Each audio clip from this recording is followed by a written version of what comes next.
Dari topik pilihan kita beralih ke informasi emiten pilihan pemirsa. Kali ini datang dari infrastruktur telekomunikasi, di mana pemirsa di tengah penguatan signifikan indeks harga saham gabungan, saham PT Telkom Indonesia Persero Tbk atau Telkom kembali koreksi dalam dan menyentuh ke level terendahnya dalam 3 tahun terakhir.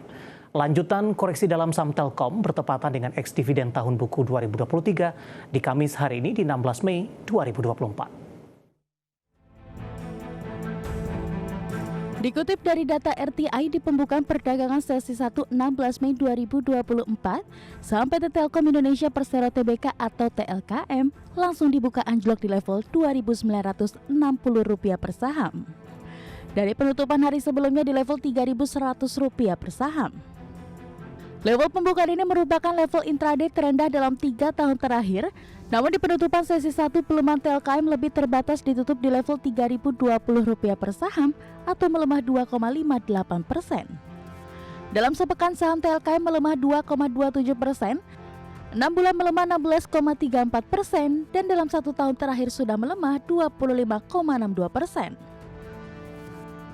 Lanjutan pelemahan saham TLKM terjadi di tengah rangkaian kegiatan pembagian dividen tahun buku 2023. Dikutip dari jadwal pembagian dividen tunai 2023 perseroan, di perdagangan Kamis 16 Mei 2024 bertepatan dengan tanggal ex dividen di pasar reguler dan negosiasi.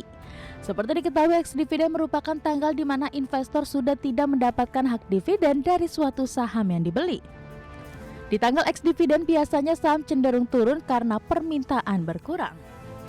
Sebelumnya dalam RUPST 3 Mei 2024, TLKM akan membagikan dividen tunai sebesar 72% dari laba bersih, senilai Rp17,68 triliun atau Rp178,5 per saham.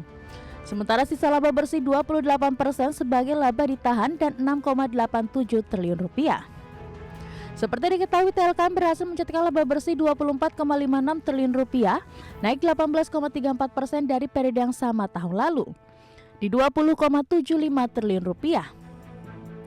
Peningkatan laba bersih didukung kenaikan pendapatan 1,30% menjadi Rp149,21 triliun dari Rp147,30 triliun di tahun 2022.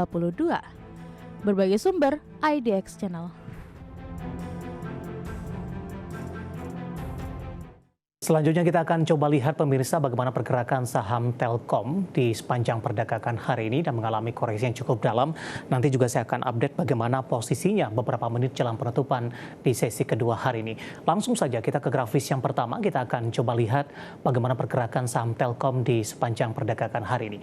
Dapat Anda saksikan grafis di layar televisi Anda pemirsa, di mana posisi saham Telkom pada pagi tadi ini mengalami pelemahan yang cukup dalam setelah dibuka atau ditutup maksud saya di perdagangan hari sebelumnya di 3.100 pada pukul 9 pembukaan sesi pertama pada pagi tadi langsung anjlok ke 2.960 dan catatannya adalah level intraday ini merupakan level terendah saham Telkom dalam 3 tahun terakhir. 9:15 pelemahan lebih ke arah terbatas kembali ke level 3.000-an, tepatnya di 3.030, 11.30 di 3.010, sementara di penutupan sesi pertama siang tadi di 3.020 dan level yang sama di pembukaan sesi kedua.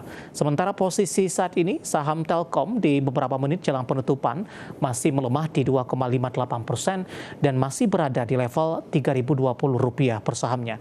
Level terendah hari ini di 2.960, level tertinggi intraday memasuki perdagangan sesi kedua ini di 3.050 pemirsa. Kemudian kita akan coba lihat bagaimana pergerakan saham Telkom di beberapa bulan terakhir di tengah koreksi yang cukup dalam terjadi. Kita beralih ke grafis selanjutnya pemirsa, dapat Anda saksikan juga di layar televisi Anda. Pergerakan saham Telkom di beberapa bulan terakhir, mulai dari perdagangan di 17 November hingga sampai dengan pembukaan sesi kedua hari ini pemirsa. Ya, 3.500-an di 17 November, Desember, Januari, bahkan di Februari di 2024 pemirsa, saham Telkom sempat menyentuh di level 4.000-an, di Rp4.040 per saham. Namun level ini tidak mampu dipertahankan. Di beberapa bulan terakhir, saham Telkom lebih cenderung mengalami pelemahan. Tidak hanya dari sisi ex dividen, tapi sebelumnya saham Telkom sudah mengalami pelemahan yang cukup dalam dari sisi kinerja yang cenderung melambat pemirsa. Meskipun demikian, Telkom tetap membayarkan dividen untuk tahun buku 2023. Nah, bagaimana dari sisi evaluasi? Kita coba beralih ke grafis selanjutnya dengan beberapa indikator yang ada. Dapat Anda saksikan juga grafis di layar televisi Anda. Kita akan coba lihat dari posisi price to earning ratio-nya ada di kisaran di 12,36 kali, PSR-nya di 2,00 kali, PBV-nya di kisaran 2,11 kali dan PCFR-nya di 4,72 kali. Kombinasi secara fundamental, teknikal dan juga dari sisi valuasi, dan semoga bisa menjadi salah satu referensi untuk Anda.